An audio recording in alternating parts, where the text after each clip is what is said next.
Okay, sorry. No, you're fine. So in today's video, we're just gonna do an update on Chris. He just got another offer letter. I think you got two offer letters back to back within hmm yesterday and today, or was it 2 days ago? I think it was 2 days ago. No, I think I got the offer letter and then today. So about 2, 3 days ago. Okay, and so how much money in offer letters have you gotten since you joined the program in January 13th? Do you know? So let me do the math because I was definitely working on it. I want to say that has been, let me see. And then this one is $68 an hour. 100 So bear with me, y'all. Let me get my little calculator out. Because I just go on Google. I'm like, hey, how much is 68 yeah, it's an 100. hour per year? It's And it's a 140. 1 year contract. Okay. How much is it?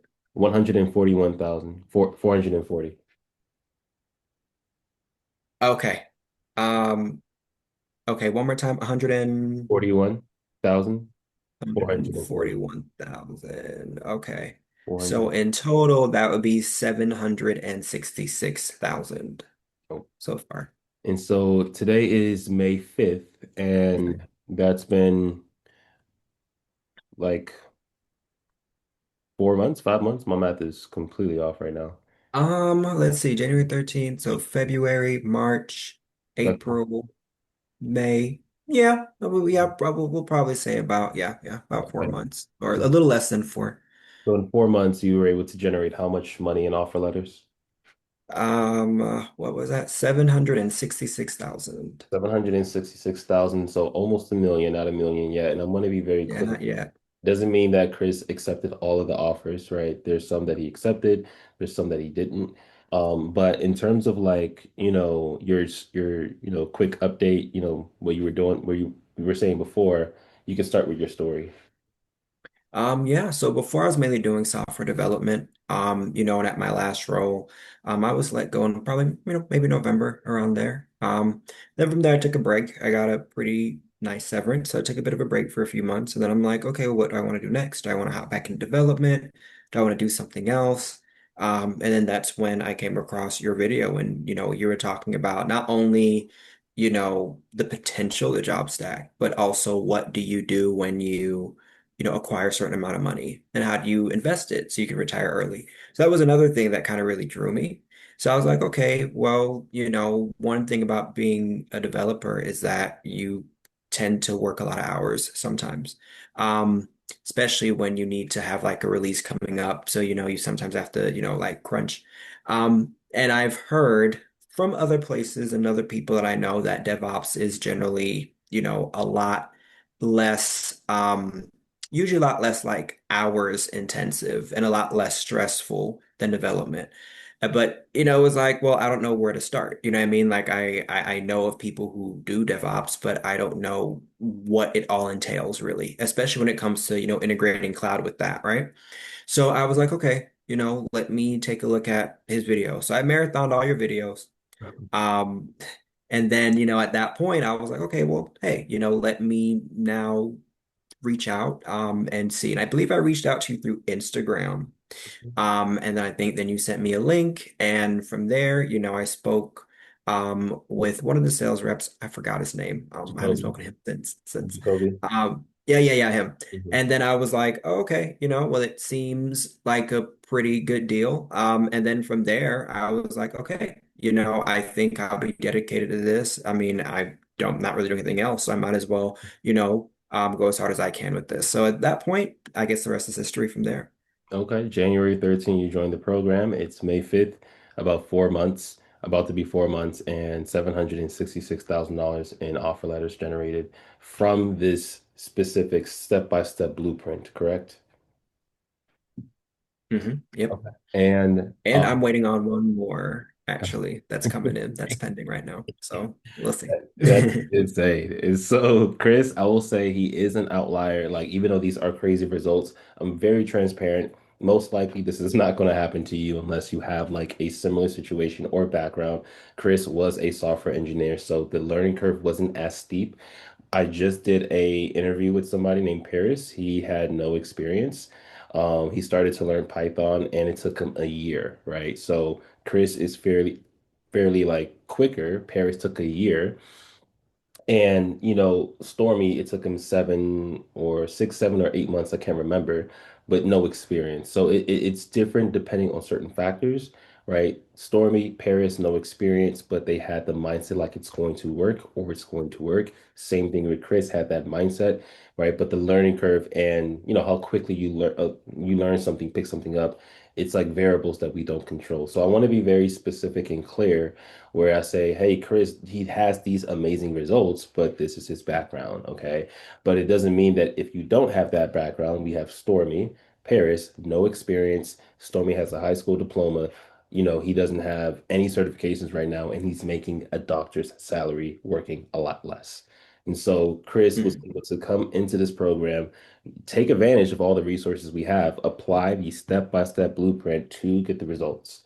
And so now Chris is at that point where he's learning how to invest. He's learning that other portion that he talked about. What made me stood out as opposed to every other career coach out there when it comes to like tech or cloud. It's not just about getting the bag. How do you secure the bag? How do you secure your financial freedom? Right? You make a lot of money. A lot of people spend it. How do you get that money? Learn a vehicle, an investment vehicle so that you can put money into this vehicle to increase the probability of your net worth increasing, right? And so, Chris, you're at that stage now with investing, and I know I've seen you, actually tackle junior year inside the program, the 1% University. So, junior year, the investment portion of this program, do you feel like you've actually learned the vehicle of like investing so far? I know you just started. Yeah, I just started, like, I just like finished junior year not too long ago. But I feel as the information there is very, very valuable. So, at this point, it's now pretty much putting it into practice. Like, I know you've said you've taught, like, you do teach, some day trading aspects of things. And I know you've said multiple times, like, hey, it's not easy to do it. You don't even recommend that everyone do it. I'm gonna try it. I'm gonna do it. So. So I've done like a couple, like practice, using what's it called? Trading View and just doing the replay and then, just making sure that I have that muscle memory of the things that you teach. So Yep. that way I could, hey, when I decide to jump in the real markets, I'll be able to replicate, a lot of the techniques that you've taught. But I'm not there yet to really jump into the real markets as of yet. Okay. That's something that I think I could wait a little bit longer for, and pretty much to get comfortable in my role. Okay. Save up. Honestly, I kind of want to pay off some debt. Mhm. That's probably a big thing I really want to do. And then from there, once I get a bit more settled in that, then I'm gonna definitely take that leap. Okay, and what's your goal in terms of how much money you want to make just with this skill set? Like what's your goal with cloud, if I would say? So my goal is $1 million a year. Oh wow. That is my goal. You bigger than Um, mine. Yeah, I know. I know. I know. It's a really lofty one, but I'm like, hey, why not? I feel like you only live once, so you might as well go after, what you can. What's that saying? Shoot for And the moon, hit the even if you star. miss, you land a. Yeah, exactly. So there we Mhm. go. Okay. So why Okay. not? And so do you feel like confidently you have that skill set to hit $1 million? I think I do. I think I do. After going through this program and everything and all of the actual interviews, I think it's really great that we have Felipe do the interview prep, that the Mhm. mock interviewing, because it really, really helps you identify like where you're, a bit shaky, those areas before you actually go on real interviews. So getting that practice in is, I think, really important. I mean, I probably suggest like, hey, if you're not accustomed to doing tech interviews, because I feel like tech interviews are kind of a bit of a different beast Mhm. compared to a lot of other interviews in other industries. And I only know this because I have friends in other industries, and I'm like, oh, what do you have to study for? They're like, study? What do you mean? I just show up and then, and I'm like, oh, okay, well. Yeah, so it's very different. So you can literally be sitting in an interview, they rattle off these tech questions, and you could pull a blank of things that you literally did the day before Mhm. because it can be very intimidating. So getting that practice is really important. And I also feel like as you land interviews and you do them back to back to back to back, taking those notes, jotting down like, hey, you know what? I don't know this information as well as I thought that I did, or hey, I did a great job with these questions. I struggled with these questions. Okay, let me make a project or something that could reinforce these things that I know Mhm. or expand my knowledge of what I already know, but also tackle the things that I don't know. So the next time I have an interview, I'll be able to speak on them. And I think that's like the biggest thing because you'll notice like a decent, like in these interviews, while they can ask you anything, there are a decent amount of questions that do repeat, Mhm. Mhm. you Mhm. know? And I want to say, there's somebody listening to this, and they might say, "Hell, like I'm not a software engineer. I don't have experience." I mean, I kind of already mentioned Stormy in Paris, but if somebody's like, they're committed, they are like, "Yo, I just need to know the step by steps." Do you honestly feel like they can go through the same vehicle and get the skill set and be successful? Oh yeah, absolutely. Especially with how everything is like paced in the program. You break everything down, very simple. And then from there, it's like you say, getting your reps in. Sometimes you have to do a decent amount of repetition to make sure that the information actually sticks Hmm. and you understand it the way that you need to in order to ace these interviews. Hmm. So that's one thing I know I mentioned before. I'm like, hey, once you learn something, get a teddy bear, get an action figure, get a pillow, sit it down, or call a friend if you have any and explain what you just learned. And if you can thoroughly explain it, I think that's the litmus test of you really understanding the core material. And it's just that repetition. Okay. And then knowledge will sink in. And I think anyone can do that as long as they're dedicated and they put in the time. Okay. And I want to ask you, how many interviews have you received? Uh, Oh, by recruiters reaching out to you. Because that's so anybody watching this, I teach skills. The first skill is AWS Cloud Engineer Tech Stack and experience. So you learn the tech stack, Docker, Kubernetes, Terraform, Ansible, Jenkins, computer networking, SQL, Python, the basics of like what a computer is. And so you learn the tech stacks, you actually apply what you learn. So you actually go do something after you learn it. And then you build projects from that tech stack that solves real like companies that have real problems in today's market. So you create the solution, you create the projects. And so that's the first skill. The second skill is I show you a system to get recruiters to reach out to you and how to communicate the technical projects that you just learned in a real life interview in a real life setting that positions you as an authority and one of the top candidates on any job interview. So number one, do you feel like, yes or no? Do you feel like you've actually gained that skill set, Chris?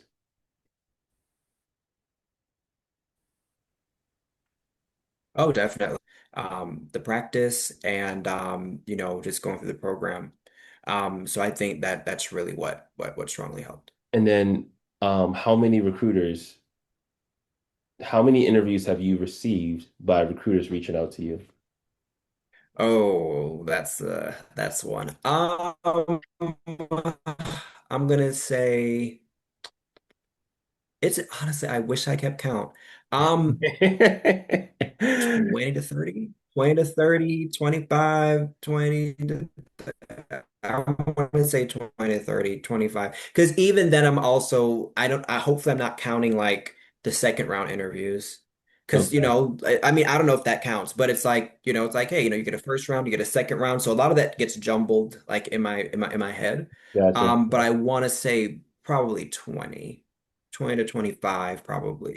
But I will say this, like, I think going through recruiters has been the most efficient, I feel. Hmm. Having them contact you Hmm. by seeing your experience and where you end up, posting your resume and things like that. And a lot where I think I've gotten pretty much most of my interviews from.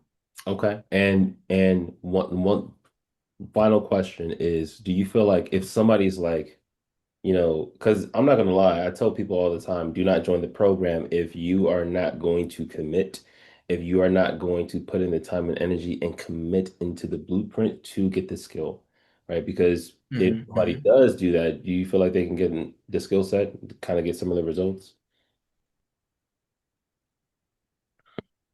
Oh, absolutely. Absolutely. And I think it's pretty much worth every penny because if I were to let's say if I didn't do job stacking at all, let's just say, there's no job stacking. I'm just going to go with my one role, okay, fine. Um, even with that one role that you decide to go with, like you're gonna make that investment back, like, rather quickly, Mm, significantly quickly. Like, mm, there's no, I don't think that you could really find like a much better investment, in mm. anything else if you're gonna invest in yourself. Um, and hey, to invest the amount that you do, and then you walk away with a six-figure skill set that you can and potentially job stack in the future. I mean, that's just wild. So do you feel like And paying? then you add investment knowledge on top of it, which Yep, yep. So and that's a bonus too. Do you feel like somebody investing Mhm. in this program, they're gonna be better off making money as opposed to not investing in this program? Do you feel like they would, if somebody's like, hey, I want to make more money, I want to learn a skill set to make more money, right? Do you feel like if they decided to invest, put in the work, okay, commit, they have a more probability of making money with us as opposed to them not investing into this program? Yeah, I would absolutely agree. There are a lot of things that sometimes you think that you don't, that you kind of will get that from someone who's had the experiences and who've actually done it. One of the things that I've actually ran into sometimes with other people who have, sold courses or promised mentorship or whatever, is that a lot of the times they haven't done the exact thing that they're trying to sell to you. And so, like, People. you've done this already, so you know what you're talking about. And, so it's kind of like, okay, well, hey, I'm learning from someone who's already done it. I can avoid any mistakes that I would have made on my own, doing it. And the process is streamlined. I don't know, who knows how long it would have taken me to learn what I needed to learn about, cloud infrastructure and all those things I needed in order to be able to, land a position. It may have taken me much longer. Do you regret investing? Oh no, not at all. And so, if anybody's watching this video and you're like, hey, I'm willing to commit, I'm willing to put in the time and energy into the step-by-step blueprint to get the skill set, go ahead and click the first link in the description below. And me and my team will reach out to you. And we don't just accept anybody, we need to actually vet people, right? And so, to make sure that you actually can put in the time and energy, we just need to make sure you're serious. And so, once again, if you're like, hey, I just need to know what to do step by step, and I want to get there faster and less stress, right? Go ahead and click the first link in the description below, and I'll see you in the next video.